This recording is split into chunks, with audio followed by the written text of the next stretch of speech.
So we got through the dicey one. We can continue with our 48 unshakable resolves of Amitabha. So 46 says, if I should attain Buddhahood, if I attain Buddhahood, when I attain Buddhahood, whatever it is, all the multitudes of bodhisattvas in immeasurable, inconceivable Buddha worlds of the 10 directions who hear my name would, after the end of their lives, always live the pure life of celibacy until they attain Buddhahood. If this should not be the case, may I not attain perfect awakening. So this is a big statement in favor of the ordained life. Okay. Now again, in Amitabha's Pure Land, if there aren't women and there aren't men, then celibacy is kind of irrelevant. But still, it's making a statement here to remind us who live in this human world where desire runs rampant, that this is a good practice for us. So it's, saying that all the, and actually it's not limited to the bodhisattvas in Sukhavati, because he says all the multitudes of bodhisattvas in immeasurable, inconceivable Buddha worlds of the 10 directions. So if they all don't live after hearing his name until the end of their life, live in pure celibacy, may he not attain awakening. Okay, so then we have to ask, well, what's the advantages of pure celibacy? Well, when you talk to your friends, what's one of the foremost problems that they talk about? Relationship problems, isn't it? Yeah? One of the foremost things people talk about is their relationship problems. Okay? And relationship, here we're meaning romantic relationships. And romantic relationships are founded on sexual desire, together with emotional involvement.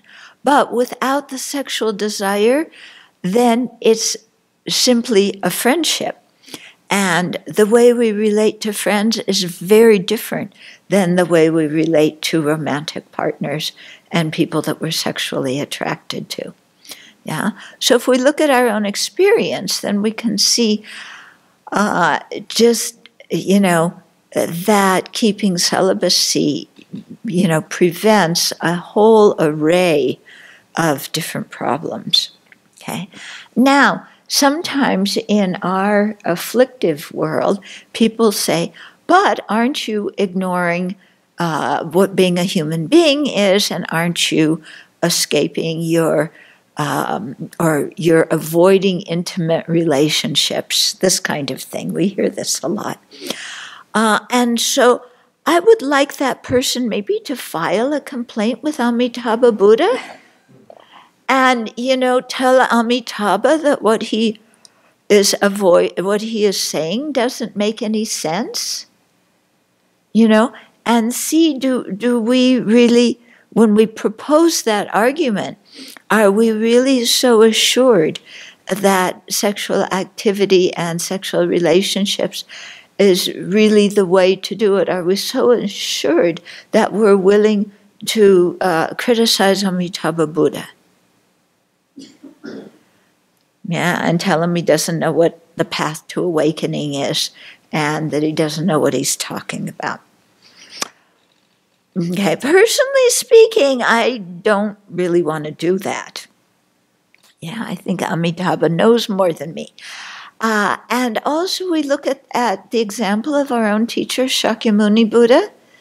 Yeah, he could have showed the manifestation of living in a family life, but he chose to be a monastic and to be celibate for a reason.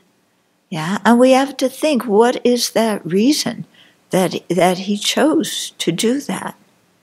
Okay, now surely lay practitioners can attain awakening. There's many examples of that, yeah?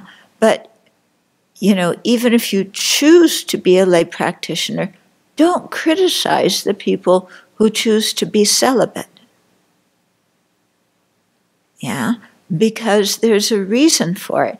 And His Holiness the Dalai Lama explains that just on the basic level, of the human level, then first people abandon unwise and unkind sexual behavior to stop the the outright suffering that causes in life. And then he says, when our motivation changes and we are actively seeking awakening or liberation, then we have to go against our biological nature. Okay?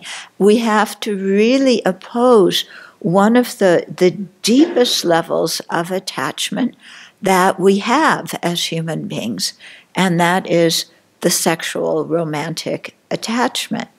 Yeah. And why do we need to counteract it? Because attachment and craving and clinging are one of the fundamental causes of our rotating in cyclic existence again and again and again. Okay? So if we want to get out of cyclic existence, being celibate makes it so much easier to overcome attachment. When we're in the middle of an attached relationship, learning to discern what is attachment and what is actual love is difficult. And, leaving aside the attachment to just leave the love remaining is also difficult when the two are really mixed up and when our mind is, fully embedded in holding on to a relationship or another person. Okay, so celibacy just makes it a lot easier, I think. Now, that doesn't mean it's for everybody, and that's why there's a choice, and people make their own choice. And the idea is whatever choice we make, be content with it and respect the people who make a different choice instead of criticizing those people. Because we're all trying to get out of samsara. We're all practicing the path together. So there's no reason to compete or criticize. Okay, 37. If I should attain Buddhahood, all humans and heavenly beings in immeasurable, inconceivable Buddha worlds of the 10 directions who hear my name, pay homage to me with a full prostration to the ground, and cultivate the bodhisattva practices, would be revered by all heavenly beings and humans in the world without exception. If this should not be the case, may I not attain perfect awakening. So I think this is some of these unshakable resolves are directed at people who have specific objects of attachment. Okay? So here it's somebody who is very attached to a good reputation, to being respected, to being revered. So usually we seek that in our ordinary worldly ways, doing all sorts of things, pretending to be what we're not, hiding what we are, and so on and so forth. Here, Amitabha is saying, oh, you value reputation? Here's how a bodhisattva gets a good reputation. Okay? So, what does the bodhisattva do? Well, they hear Amitabha's name, which means, seeing Amitabha's qualities. Pay homage to those qualities by bowing and cultivating the bodhisattva practices. Okay? So, if we want to have a good reputation, being generous, keeping ethical conduct, having fortitude, joyous effort, concentration, wisdom, so on and so forth, all these things will make us have a good reputation. We don't need to be rich and famous and put other people down in a worldly sense and compete with other people for recognition and stuff like this. The actual way to have a good reputation is by practicing the Bodhisattva's perfections. Okay? So I think this reminds me of the story that the Tibetans loved telling of one monk who was very attached to butter tea. And when he was dying, he was thinking, I'm going to die, and I have to separate from butter tea. And his teacher, realizing that this kind of attachment was afflicting him, said, there is wonderful butter tea in the Pure Land, go there. Yeah? And he directed his mind to the Pure Land and was reborn there. So, you see, for a particular individual who's attached for a particular thing, if you show them another way to get that besides the afflictive way, then it can really put their mind in a good direction. Okay. If I should attain Buddhahood, humans and heavenly beings in my land would obtain any clothing they wish for as long as any clothing they wish for, as soon as they think of it. They would naturally be clad in wonderful garments, which are in accord with the Dharma and praised by Buddhas. If there should be any sewing, dyeing, or washing needed, may I not attain perfect awakening. Okay, so this is for somebody who's attached to their clothing and how they look. You know, they want to look good. They want to be in fashion. They want people to notice how they look.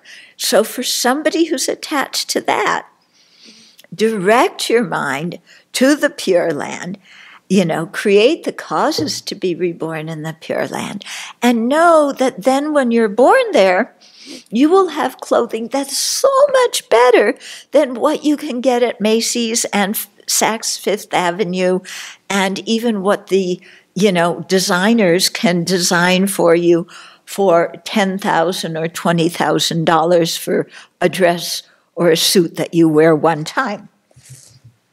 I won't mention who does that, but I think we all know. Okay, so, again, it's this way to really show a person with that particular attachment, here's how to do it in the right way, and kind of, might you say, even trick their minds into creating virtue. Yeah? So, sometimes, this is the way you need to work with sentient beings, because sometimes if you just tell somebody to create virtue, it doesn't work. You need to kind of work with their mind the way it is. I'll give you another example of that. When I lived in Singapore, there was a young man in his 20s who had brain cancer, and very serious. I wrote to my teacher to ask for a practice for him to do. Rinpoche sent back a practice. I explained it to this young man. I told him about it. He said he doesn't want to do it. And I'm sitting there going, my goodness, you have brain cancer and you don't want to do a Dharma practice to see if you can change the karma and, cure it or ease your own suffering. He would not do it. Okay? So what I did is I knew that animal liberation, if done properly, in accord with the environment where you release the animals so that they're released in a way that doesn't affect the natural balance of the living beings in that place, that animal liberation can help with diseases and long life. Yeah, but I knew if I asked him to do animal liberation, he wouldn't do it. Yeah, so I told him I wanted to liberate some animals, and I needed somebody to drive me and to help me get the animals and drive me to the places to liberate them. And that's how I got him to do animal liberation. Okay? So this is sometimes what you have to do with other sentient beings. Okay, so if you want beautiful flowing gowns, yeah, you know, Melania Trump spent, what was it, for the inauguration? She wore a dress that was worth $10,000. And people are speculating how much the wedding gown of Meghan Markle is going to cost. You know, so instead of seeking, you know, to look beautiful that way, think of the celestial silks that don't involve any sentient beings getting killed, that are manifestations of wisdom and merit that you can have in the Pure Land. Yeah. And all the men who want tuxedos, you know, what a great way to go. Yeah. I mean, I always ponder, you know, when they have these big fancy events, okay, how they determine what the room temperature should be. Because the women are wearing as little as possible, and the men are wearing suits buttoned up here with long sleeve shirts and suit jackets down to here, probably sweating gallons, and the women are freezing. And so where do you set the room temperature for one of these galas? Yeah? So that I don't let that disturb my meditation too much. Yeah. But it's a good question, isn't it?